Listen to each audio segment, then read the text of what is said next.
Have you ever just wished your money could, grow all by itself? Not just a little bit, but a lot. Well, today, we're going to dig into the secret of the so-called magic money tree and find out if it's actually real. So let's meet Chan. He saved up his $10 allowance, put it right there on his floor, and he just expected something to happen. But, of course, nothing did. The money just sat there. It didn't grow, it didn't multiply, it was just a $10 bill. I think we can all relate to that feeling, right? And that's when his grandpa steps in with a little bit of timeless wisdom. He says, Chan, money is like a seed. If you just leave it sitting on a table, well, it's always just going to be a seed. To make it grow, you have to plant it in the right kind of soil. And then, Grandpa asks the one question that changes everything. It's the moment the story shifts from a problem to a really fascinating and very real solution.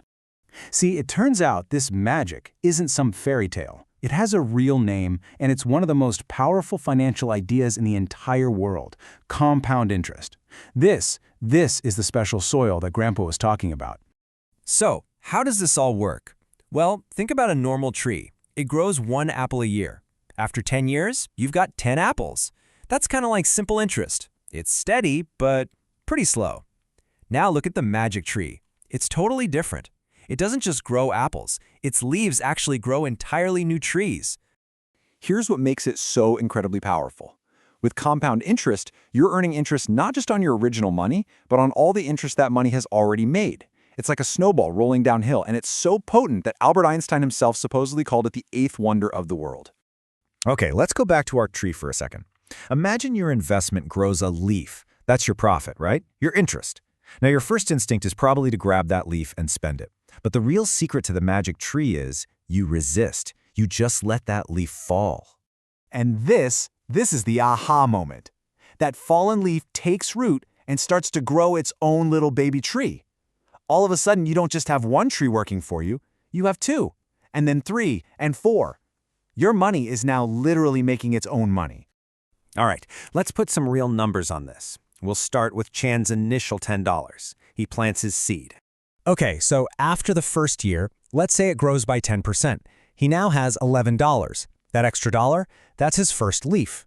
And remember the rule? He lets it fall. So the next year, he earns 10% not just on his original $10, but on the full $11. He doesn't just make another dollar, he makes $1.10. Now I know what you're thinking, 10 cents, who cares? But that little acceleration, that's the entire secret right there. It's honestly just like this picture. Every single dollar, every little bit of interest, it's just another brick you're adding to your financial house. It's a slow process at first, yeah, but those small, consistent additions, they eventually build something really strong and substantial. So where do we find this magical soil to plant our own seeds today?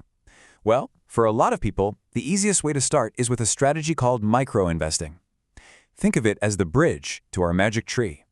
And micro-investing is exactly what it sounds like. You invest micro or really small amounts of money on a regular basis. The whole idea is to get rid of the biggest roadblock for new investors, that feeling that you just don't have enough money to even start.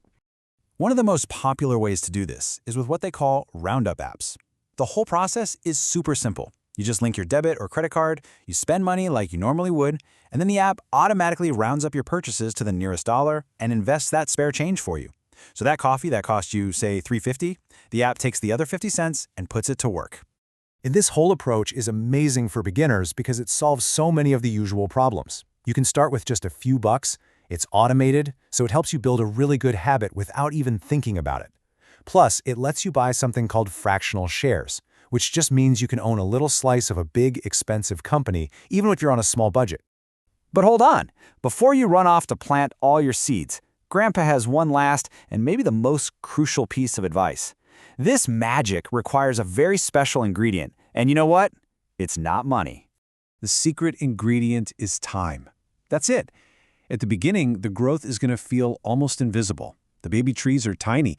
But if you can just be patient, if you can leave it alone and let it do its thing for 10, 20, or 30 years, those small beginnings can seriously explode into a whole forest. You know, this quote from Zeroda's co-founder, Nitin Kamath, it just hits the nail on the head. You do not have to be a financial genius to make this work. What really matters is being consistent and disciplined. The habit of just letting those leaves fall, year after year, that's way more important than trying to be a stock market wizard. Now, we're calling it the magic money tree, but it's really important to be realistic here. This approach, especially micro-investing, isn't totally perfect. So let's do a quick reality check on some of the potential downsides. Okay, first, a lot of these platforms charge small monthly fees, and those can really eat into your profits when your balance is still low. Second, you usually don't own the stocks directly. You own a piece of a fund that owns them. Your investment choices can also be a bit limited, and sometimes moving your money to a different place later on can be kind of tricky. It's a fantastic starting point, but it's important to know the trade-offs. But even with all of that in mind, the fundamental lesson here is still the single most important takeaway. The incredible power of compounding is fueled by one thing: time. The sooner you plant that first seed, I don't care how small it is, the more time it has to grow into that massive forest. So, the bottom line is this. You absolutely do not need a fortune to start building your own wealth. You just need to plant that very first seed and give it the time it needs to grow. So the only question left to ask is, what will your first seed be?